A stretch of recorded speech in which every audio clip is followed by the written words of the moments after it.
Today we're going to take a look at a brand new EV charger, the Apex Mach 1. This is a level 2 charger that you can install indoors or outdoors. Now, I've had my EV, my Nissan Leaf, for about 2 years, and I love having an electric car. That, of course, is if everything is working right. And by that I mean if I can charge my car at home. If I can't do that, it's not really usable for me. And I've actually had some issues with other chargers. But I think this model actually addresses all of those concerns. So what should one consider when picking out a charger? And what features does this model have? Let's take a look.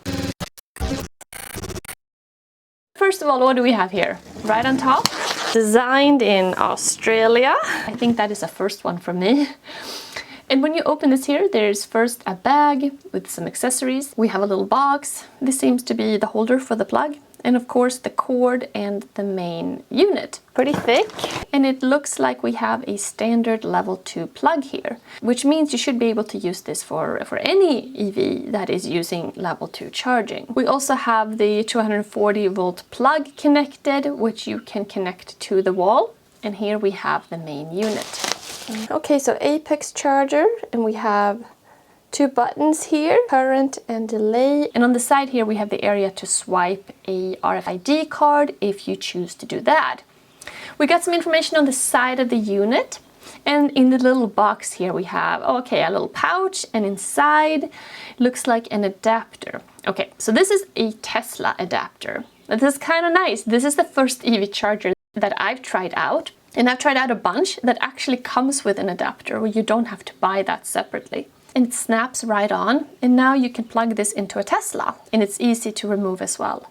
Now personally I don't have a Tesla, but it's kind of nice to have this available, so if you have friends or family stopping by, and they do, they're able to use your charger, or the other way around of course, if you're the one with a Tesla. We also got a bag here full of stuff. So first up is the wall plate. So this is the small plate that you attach to the wall, and then you can see that there are hooks on the back of the main unit.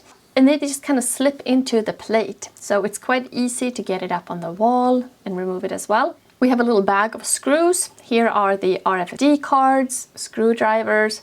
So this unit comes with a 240 volt plug. And if you already have that kind of outlet, it's very easy just to plug it in. On the other hand, if you want to hardwire this in, you can do that, or an electrician can do that. You will cut this off. You're going to be left with open wires. These are tubular terminals that you can install onto those wires, which are already marked with the colors, so green to green, blue to black, and red to white. And then they sent along this thermal rubber bracelet that you'll put over everything. And this is like a heat shrink wrap that then you can connect the wires to your network. They also sent along a bunch of screws to attach everything. We also have a holder for the charger plug. So this is what you put on the wall to hold the plug in place when you're not using it. We have a bunch of literature, information, stickers you can put next to the breakers if you want to be neat. Now, I already have a 240 volt plug. This is a NEMA 1450, and I have a video on the channel if you want to see how I put this in. Or you can obviously hire an electrician to put in an outlet or hardwire this in. So before we do anything else, let's shut off the breaker to this particular EV plug. The breaker with GFCI is needed, and for safety reasons, the charger's current should be limited to less than 80% of the circuit breaker's capacity. Putting this unit on the wall is very easy. The plate is the distance, the size of a stud, so find yourself a stud. Now, where to put this? The plug cord is pretty short, so you have to install this unit, close to the plug, otherwise it can't reach. And every single charger I've tried have a really short plug. And it even says here in the Apex manual that we understand you might be happier with a longer cable, however, due to regulations, 2 feet is the longest cable we can provide. So, here you go, you need to put it close. I happen to have a board on the wall next to my plug, so this is where I'm installing my plate and then just hooking the unit in place.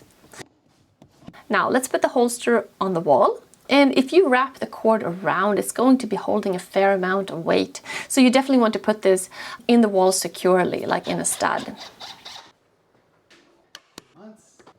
So the wire is a little unwieldy right now, but of course later on over time it will straighten out a bit. Okay, let's plug in the unit, and now we can turn the power back on. And immediately it's turning on. Status, unplug, session time 0, current idle 48 amps.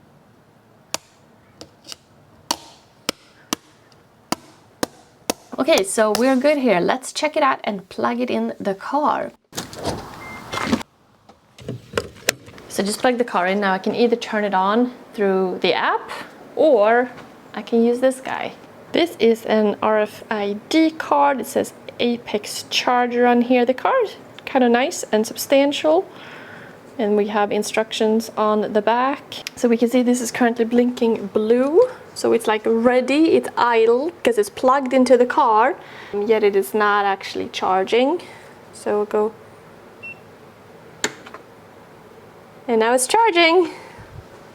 And now it's blinking green. So what's the point of having a card like this? Well, if you want to limit the access of your charger, then this is the way to go.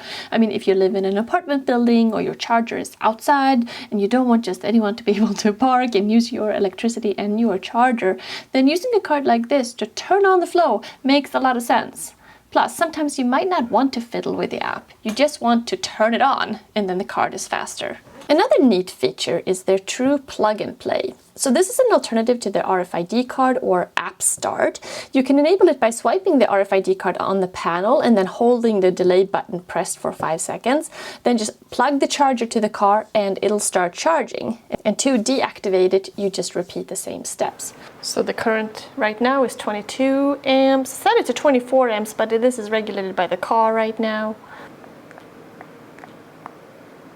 And you can see the car is blinking as well. Or if you want more controls, more settings, then you do that through an app. They use the Smart Life app, which you can use for a bunch of different things, control lights and electronics. You might actually already have it on your phone. It was a little tricky to connect the charger to the app. I was trying to figure out how to do it, so I figured I'd write the company just anonymously, and I got an email response within like 30 minutes and got it all connected. So basically within the app, you can start charging. You can set the charging mode, whether you want to set how many kilowatt hours to charge or within a fixed time span or delayed charging. So this cord is a little bit longer than most other cords I've tried out. This is 30 feet.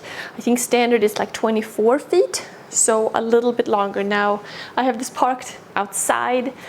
You can also put this outside this unit, so indoor, outdoor. So I've been driving an EV almost exclusively for 2 years now, and I really like it. I like how easy it is, how I don't have to go to the gas station, how affordable it is to drive. But the one thing is that I need to be able to charge at home. Because living out here in the country, I mean, there's no public chargers anywhere. I mean, nearby. And if I can't charge it, I just can't use the car.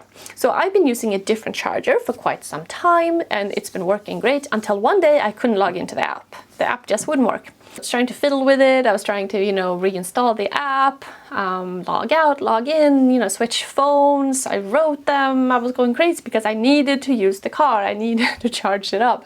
And you feel so stranded when you can't do that, when you are relying on something and then suddenly you can't use it. So eventually, the company did write me back like 2 days later, at which point I had already ripped that thing out and replaced it with a different charger because it was just, I needed to use the car. Now, if I had had this charger instead, I think that I wouldn't have had these issues because I would have been able to just use one of the cards to swipe in order to turn on the charger. So I'm wary of chargers that you can only turn on using an app. Now, the other thing with this charger here is that you can even control things just on the unit. You can, set the delay. So, for example, if I try to only charge up my car, after like 8 o'clock at night for the most part, because electricity is cheaper then, so you can set a delay or, control the amps.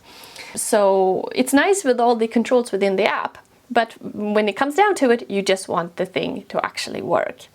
The other thing is that this unit uses a larger app. I mean, it uses the Smart Life app, which we already use for a bunch of things. So I would assume that there's a lot of support for that app. So, I mean, that is a plus in my book as well.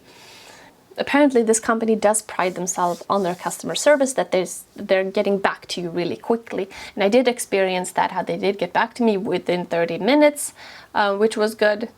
But in general, I like this unit and how well it works. But it is funny, I think when people first get into buying an EV, they don't think about the charger. or how the charger works. And as long as everything works, you don't even, you know, everything's great. It's only when you have an issue and you can't get the thing to charge, and it's so frustrating. It's so frustrating to not being able to get one to work, especially when you need that in order to get going. So just something to keep in mind. I'll put a link in the description to this particular unit if you are interested. Thank you so much for watching. If you have any experience using an EV and chargers, anything like that, I would love to hear about it in the comments below.